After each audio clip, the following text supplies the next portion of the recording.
Представлено инновационное устройство Google Pixel 9 Pro Fold. Лучшее из обоих миров или не совсем? Новинка получила два шикарных увеличенных экрана, производительную платформу Google Tensor G4, тройную модуль камер с улучшенной стабилизацией и защиту от влаги по стандарту IPX8. Всех приветствую, друзья, вы на канале FaintShop, полезный и не очень. Google представила долгожданный флагман Pixel 9 Pro Fold, позиционируя его как складной смартфон, сочетающий в себе лучшее из обоих миров. Но насколько оправданы эти амбициозные заявления? Давайте разбираться. Лайк, подписка на канал за старание и приступим.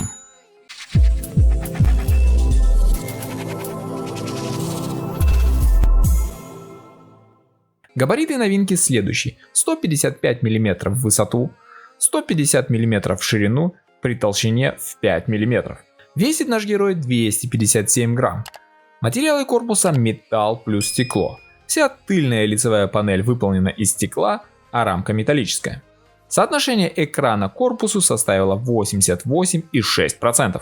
Pixel 9 Pro Fold получил существенное увеличение экранов. Теперь снаружи нас ждет 6,3-дюймовый дисплей, а внутри 8-дюймовый. К тому же обе панели стали на 80% ярче. Внутренний экран на 8 дюймов с разрешением 2152 на 2076 пикселей.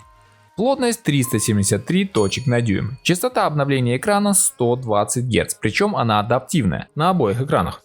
Максимальная яркость 2700 нит. На борту поддержка HDR10+ и Always On Display.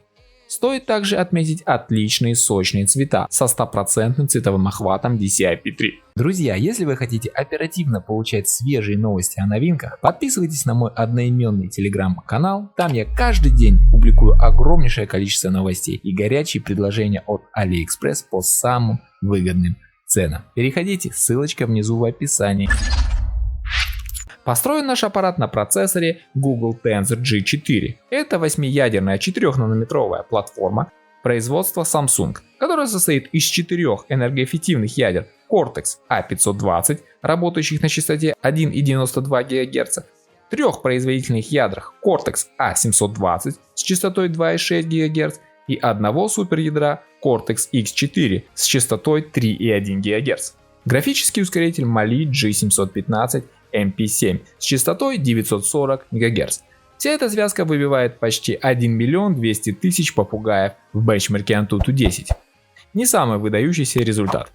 Вообще надо сказать, что процессор это не самая сильная часть этого смартфона.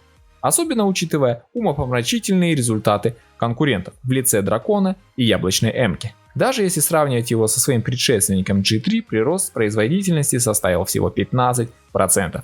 Что не очень-то радует. Оперативная память у нас быстрая, формата LPDDR5X с частотой 4200 МГц, с пропускной способностью до 64 Гбит в секунду. Постоянной памяти до 512 ГБ формата UFS 4.0. Карты памяти устройство не поддерживает. Google заявляет, что камеры Pixel 9 Pro Fold лучшие среди складных смартфонов, однако на бумаге мы увидим лишь 48-мегапиксельную основную камеру с апертурой f1.7 и фокусным расстоянием 25 мм. На борту поддержка оптической стабилизации изображения. Плюс телеобъектив на 10,8 мегапикселей с апертурой f3.1 с фокусным расстоянием 112 мм. Сенсор у нас от Samsung S5K3 на 1,32 дюйма. Заявлена поддержка оптической стабилизации изображения.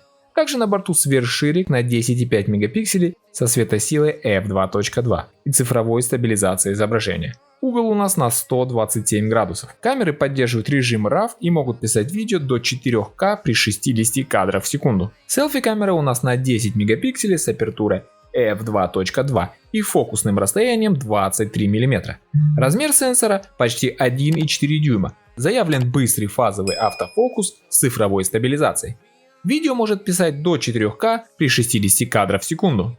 Устройство также поддерживает все возможные функции искусственного интеллекта с встроенным помощником Gemini, благодаря которому экспириенс со смартфона выходит на совершенно новый уровень. Устройство с легкостью может переводить статьи на другие языки, удалять ненужные объекты из фотографий, мгновенно ищет нужный предмет в сети, создает уникальные статьи и поддерживает множество других функций. Что касается аккумулятора, то здесь все неоднозначно. Несмотря на более габаритные размеры, емкость батареи уменьшилась с 4820 мАч до 4650, что вызывает вопросы. Хотя скорость зарядки увеличилась с 30 до 45 Вт. И хотя вес и толщина устройства снизились, они по-прежнему далеки от лидеров рынка. Радует, хоть не убрали поддержку беспроводной зарядки. Она здесь на 7,5 Вт. По коммуникациям, благо, все на уровне. Wi-Fi 7, VoLTE, Bluetooth 5.3, поддержка стандартная USB 3.2, хотя и здесь присутствует ложечка дегтя. В комплект они кладут устаревший USB 2.0 и NFC модуль. Стоит также отметить стереодинамики, сканер отпечатка пальцев, встроенный в кнопку питания, и поддержку защиты от влаги и пыли по стандарту IPX8. Дополняет список неожиданных компромиссов и отсутствие Android 15 из коробки. Смартфон поставляется с прошлогодней операционной системой Android 14. На прилавке магазинов новинки поступят в двух цветовых палитрах – темной и светлой. Конфигурации памяти тоже две. 16 256 гигабайт за $1800, что на момент публикации составляет почти 162 тысячи рублей, и 16 512 гигабайт за 1920 баксов. Это в районе 173 тысяч рублей. Старт продаж намечен на 4 сентября в США и 9 в Европе. Напомню, официально в России новинки не продаются. Ценник несомненно премиальный, что подразумевает высочайший уровень качества и инноваций. Однако, учитывая компромиссы в комплектации, емкость аккумулятора и отсутствие новых сенсоров в камерах, оправдывает ли себя такая стоимость? В заключение хочу сказать, что Pixel 9 Pro Fold — это амбициозный проект от Google, который пытается объединить преимущества обычного смартфона и складного устройства. В нем есть несомненные достоинства: увеличенные экраны, яркие дисплеи, улучшенная скорость зарядки. Однако есть и существенные недостатки: сниженная емкость аккумулятора, устаревшие сенсоры и компромиссы в комплектации.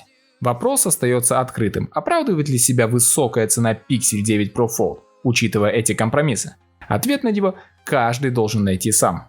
Ну как вам, друзья, складной флагман от корпорации добра? Пишите свое мнение. С вас лайк, с меня контент, и не забудьте подписаться на канал, чтобы не пропустить новые видео. Увидимся!